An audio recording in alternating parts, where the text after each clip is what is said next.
एक अच्छी खबर जो हमने सुनी जिसके बारे में तशवीश लाहिक थी वो थी IMF का जो एक किस्त पाकिस्तान को मिलनी थी वो डिले हो रही थी, लेकिन अब चले वो पाकिस्तान को वो किस्त मिल गई। अच्छी खबर आई, दोस्त ममालिक ने हमारी मदद की, रोल ओवर भी हमें दे देते हैं। लेकिन शहजाद हुसैन भट्ट साहब, एक जगह जहाँ पे दोस्त ममालिक हमारी मदद करते हैं, खासतौर पर हम talking about the Gulf countries, सऊदिया, UAE, वहीं पर एक बुरी खबर भी आ रही है। इंतहाई बुरी खबर है और खौफनाक खबर है। इस पे तहकीक बाजवा साहब हमने की है और तहकीक ये है कि पिछले एक हफ्ते में 3000 से ज़ायद पाकिस्तानियों को बैरून मुल्क से UAE से वापस भिजवा दिया गया है पाकिस्तान।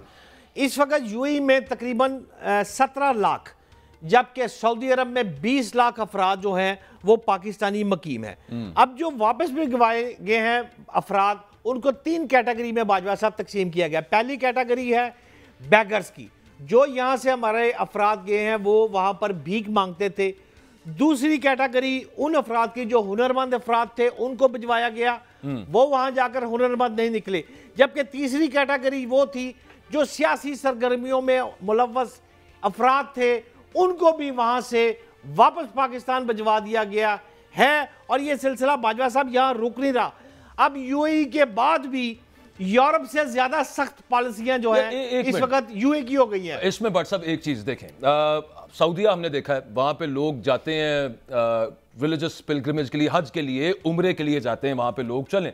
उधर तो कुछ फिर समझ आती है कि लोग उम्रे का कोई वीजा लेके, ये फकीर जो हैं, मांगने वाले जो हैं, हाथ फैलाने वाले जो हैं, ये जाके वहाँ पे लोगों से, मुख्तलिफ नेशनलिटीज़ के लोग होते हैं, उनसे खैरात, चूँकि एक बंदा एक रिलीजियस जर्नी पे हो, एक मजहबी सफ़र पे हो, तो लोग खैरात करते हैं। 5 रियाल दे दिए होंगे, 10, 2, 4, 5, 20 जो भी। UAE जाके, मतलब दुबई जाके कैसे मांग लेते हैं और किस वीज़े पे वहाँ पे फ़कीर बन के चले जाते हैं? पहली बात आपकी जो है 4345 गदागरों को सिर्फ ये बाजवा साहब रमज़ान में सऊदी अरब में से गिरफ्तार किया गया और उनमें 90% जो है वो पाकिस्तानी है।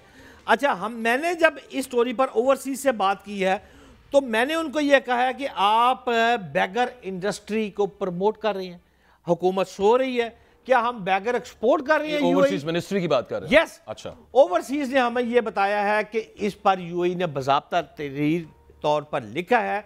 और अब जो अदारा है नेफ्टक से तकाफल के नाम पर अब जो भी शख्स जाएगा वो बाज़ाब्ता इनसे लेगा कि रिहाइश है, आने जाने की टिकट है, बुकिंग है, रिटर्न टिकट है, और UAE एयरपोर्ट से वो शख्स भी वापस हो जाएगा जिसके पास मतलूबा चीजें मुकम्मल नहीं होंगी। इस वक्त जो UAE है, यूनाइटेड अरब एमिरेट्स, उसने तो बिल्कुल साफ कह दिया है। देखें, ये एक तो हो गए फकीर, उनकी तो मैं बिल्कुल साइड नहीं ले रहा, जो यहां से सिर्फ मांगने के लिए जाते हैं। दूसरी तरफ मामला ये है कि आप चलें 3000 में से आप 1000 उनको कर लें और बाकी 2000 भी अगर वापस भेजे गए तो बुनियादी तौर पे तो भट्ट साहब 2000 खानदानों की किफालत खत्म होगी ना पाकिस्तान ये में। बहुत बड़ी रेमिटेंस 2000 खानों की खत्म हुई और 2000 अफराद के नीचे कुंबे कितने होंगे, इसको जरा अगर हम जहन के अंदर रखें तो ये तो बड़ी तशवीशनाक सी बात है। देखिए बाजवा साहब, बात यह है कि ये हुकूमत के लिए लम्हा फिक्रिया है कि इस वक्त जो UAE है वो सिर्फ रेड और ब्लू पासपोर्ट को डील कर रही है, ग्रीन पासपोर्ट को नहीं। मैं आपको छोटी सी मिसाल एक और आपका मतलब सिर्फ डिप्लोमेटिक और सियासी पासपोर्ट। मैं आपको सहाफी भी रो लगे जब बाजवा साहब, सहाफियों की एक छोटी सी मिसाल दे देता हूँ कि ये आपका खवातीन का वर्ल्ड कप हो रहा है। हाँ जी, ये भी UAE में हो रहा है। इस UAE के लिए हमारे जो जर्नलिस्ट हैं उन्होंने अप्लाई किया है, उनको साफ कह दिया गया UAE की तरफ से कि आपके पास ICC का गो लेटर है, लेकिन उसके बावजूद हम आपको UAE का वीजा नहीं दे रहे। ना PCB हमें पूछ रहा है, ना UAE पूछ रहा है। और साफी तक रो लगे ने बाजवा साहब। मेरा ख्याल है उन्होंने ये भी हो सकता है, उन्होंने कहा होगा ये खवातीन का क्रिकेट वर्ल्ड कप है, ये मेल किधर जा रहा है। अच्छा, मैं आपको एक मैं दिलचस्प से फिगर दूं आपको। यहाँ का जरा मुझे बताए ना, वैसे एक बात है, यहाँ पे कभी किसी ने पूछा है, यहाँ पे एक सोशल वेलफेयर डिपार्टमेंट है जिसका काम है रिहेबिलिटेशन करना।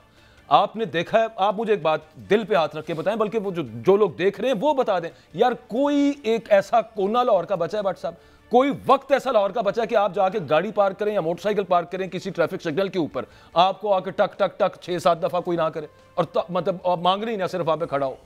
ये हुआ है। और फिर देखेंगे, हमने आप ही बल्कि बता रहे थे कितने अरब कमाते हैं सर जी। आप ये बात कर रहे हैं, मैं आपको फिगर देता हूं, इसी प्रोग्राम में देता हूं कि रोजाना जो एवरेज ऑथेंटिक रिपोर्ट है 850 रुपए फी भिखारी रोजाना जो कमाता है। 850? और इस वक्त जो खैराती एहतियात के नाम पर जो सामने आया है फिगर 32 अरब रुपए रोजाना पाकिस्तानी जो हैं वो बैगर्स खैराती एहतियात के नाम पर, यानी कि ये चौंका देने वाली रिपोर्ट जो है 117 ट्रिलियन रुपए जो तकरीबन 42 अमेरिकी डॉलर बनते हैं, बिलियन। यानी कि इतनी, अब लुत्फ की बात देखें, क्या मैं आपको क्लियर करता हूं। अगर देखें पाकिस्तान की सबसे बड़ी जमात पीटीआई जो वोटों में साबित हुई, उसके वोट कितने थे? उसके वोट अगर आप मॉनिटर करें और नून लीग के वोट आप मॉनिटर करें, पीपल्स पार्टी के करें, 1 करोड़ 40 लाख पीटीआई, 1 करोड़ 84 लाख पीपल्स ये अपने नून लीग हो गई, 82 लाख पीपल्स पार्टी हो गई। ये तीनों के अगर वोट आप बाजवा साहब ज्वाइंट करते हैं ना, तो इतने ही लगभग पाकिस्तान में बेकारी मौजूद है।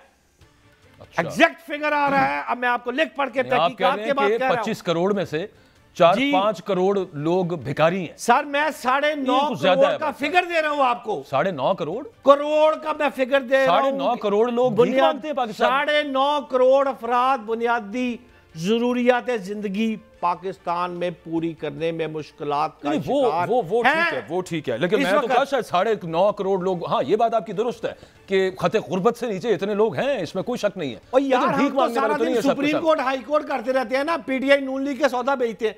और खुदा की कसम इस वक्त देखें गुर्बत की शरह जो है वो 34.2 से बढ़कर 39.3 पर आ गई है। बिल्कुल हुई है, कोई शक नहीं। और लोग की बाजवा साहब मर गए ने। हाँ जी, रोटी कपड़ा मकान, वो जो भुट्टो साहब का नारा होता था। हाँ मैं बता दूं, अब इस मुल्क में वो पार्टी सरवाइव करेगी, वो चलेगा इनकलाब। जो इनकलाब आप रोजाना कहते हैं ना, वो इनकलाब उस दिन आएगा जब कोई बंदा पाकिस्तान में इन अफराद को रोटी की बात करेगा, पता क्या मिसाइल की बात करेगा। वो बात आपकी बिल्कुल दुरुस्त है, लेकिन बहुत सारे यहाँ पे मुख्तलिफ शहरों के अंदर जो माफियाज हैं, बाकायदा इन फकीरों को, इन बैगर्स को, इन गदागरों को चलाने वाले, आज तक हुकूमतें इनको रोक नहीं पाई। आप देखिए कि पुलिस जाए वहां पे गिरफ्तार करे, उसके बाद क्या जमानत लेके वो दोबारा सड़कों के ऊपर। एक डिपार्टमेंट आपने स्पेशल इस वजह से बनाया कि इनको रिहेबिलिटेट करेंगे, वो कुछ नहीं उस पर कर पाता। एक प्रॉपर कंसंट्रेटेड पॉलिसी आपको नजर नहीं आती, और उसकी वजह बड़ी सादा सी है।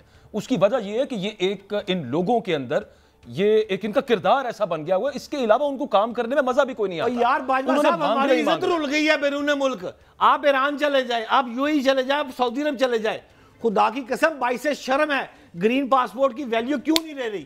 इस वजह से नहीं रह रही, मांगने की वजह से। हाँ, ऊपर से लेकर नीचे तक। दूसरा आखिरी बात आपको यह भी कह दूं, अगर आप देखें, यहां तारीफ करनी पड़ेगी पठान की, केपी के जो अफराद है, बलोचिस्तान के जो अफराद है, वो चने बेच लेंगे, जूती पॉलिश कर देंगे आपकी, बैगर नहीं है।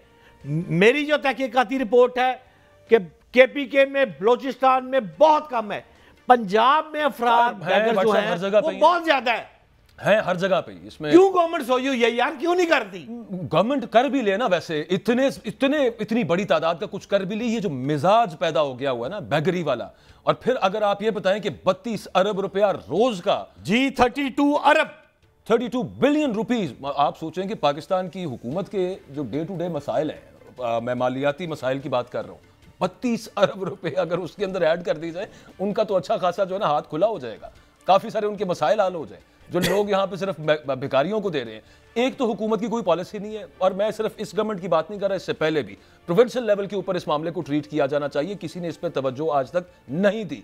असल बात भट्ट साहब ये है कि ये मिजाज बन गया हुआ है हमारा, ऊपर से लेके नीचे तक हमारा। तो ठीक है यार, आखिरी मिनट अगर आपके पास है तो फिर मेरे से सीधा फिक्रा एक ले ले यार, ये जितनी हमने गुफ्तगू की है ना 10 मिनट की, इसको सुप्रीम कोर्ट को के 100 मोटर ले ले।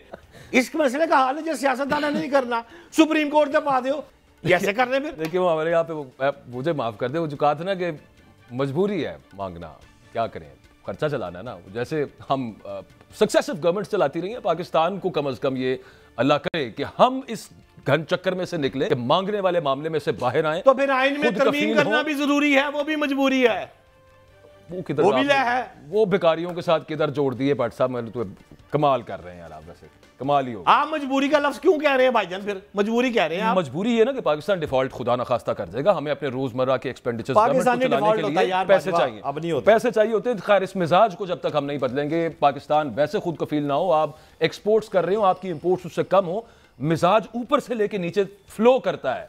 और शायद यही वजह है मेरी राकस राय के अंदर के इतने ज्यादा भिखारी बढ़ चुके हैं और पूरी दुनिया के अंदर हमें बदनाम करवा रहे हैं। जैसे आज अभी भट्ट साहब बता रहे थे कि हजारों की तादाद में लोगों को वापस भेजा है उन्होंने, खासतौर पर गल्फ कंट्रीज में, कि आप भाईजान यहाँ पे मांगने की जगह नहीं है, आप कहीं जाके और मांगे।